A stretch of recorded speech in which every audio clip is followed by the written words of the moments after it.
Eksklusibong nakakuha GMA News ang partial report ng NBI ukol sa madugong checkpoint operation sa Atimonan, Quezon.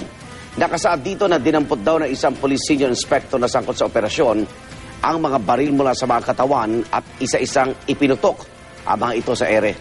Naisumite na ng NBI sa DOJ ang kanilang findings sa tinaasahang maibibigay na rin kay Pangulong Noynoy Aquino bukas. Saksi si Emil Sumangil.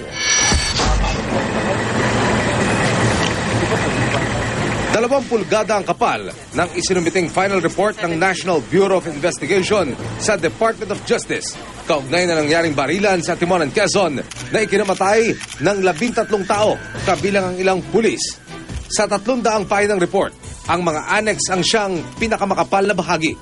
Inihabol daw ito kanina dahil kagabi pa raw may kopya na ng ulat si Justice Secretary Laila de Lima.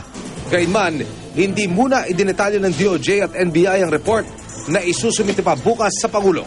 Tomorrow morning, NBI sought for a one-day extension, although I told them it has to be in the morning tomorrow. Nagkaroon lang ng last-minute glitches sa printing and binding. Pero, eksklusibong nakakuha ang GMA News ng ilang bahagi ng report. Batay raw sa sinumpaang salaysay ng mga sundalo mula sa Special Forces Battalion na kasama sa Atimonan Police Checkpoint Team.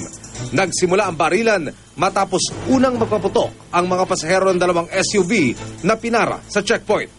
Gumantilan daw ng putok ang mga sundalo at pulis. Pagkatapos nito, sumigaw raw si Police Senior Inspector John Paulo Vivas Caracedo ng Calabarzon Police Regional Intelligence Unit na i-clear na natin. Lumapit daw si Caracedo kasamang ilang pang pulis at kinuha ang mga baril ng mga nasa SUV at isa-isa umanong ipinutok ang mga ito sa ere bago muling inilagay ang mga baril sa tabi ng mga katawan ng mga pasahero. Batay rin sa nakuha naming bahagi ng report, sinabi raw ni Private First Class Alvin Roque Pabon na nakita niyang binasag ng kanilang team leader na si First Lieutenant Rico Tagure ang salamin ng isa sa mga SUV na sinundan naman ang pagbaril daw noon ni Caracedo sa mga taong nasa loob ng SUV. Nakita rin daw ng mga sundalo si Caracedo na may kinuhang bag mula sa 2 sasakyan bagamat hindi binanggit sa report ang laman nito. Dati nang napaulat na may nagsasabing may dala umanong pera o di kaya'y bag ng ginto ang mga nasa SUV. Isa si Caracedo sa mga nirelieve sa pwesto matapos ang shootout. Tumanggi munang magbigay ng pahayag sa ngayon si Caracedo. Sa abiso na rin ang kanyang abogado.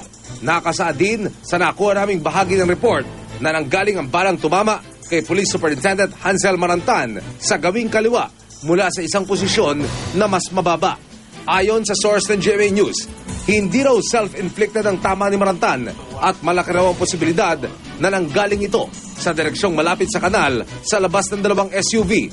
Matatandaang dito nakita ang 2 bangkay na kabilang sa grupo ng mga nasa SUV.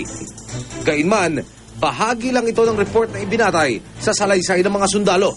Kung matatandaan, may mga testigo ring nagsabi na ang mga miyembro ng checkpoint team ang nauna umanong nagpaputok sa mga SUV nang hindi raw magsibaba ang mga nasa loob nito. Emil Sumangil ang inyong saksi.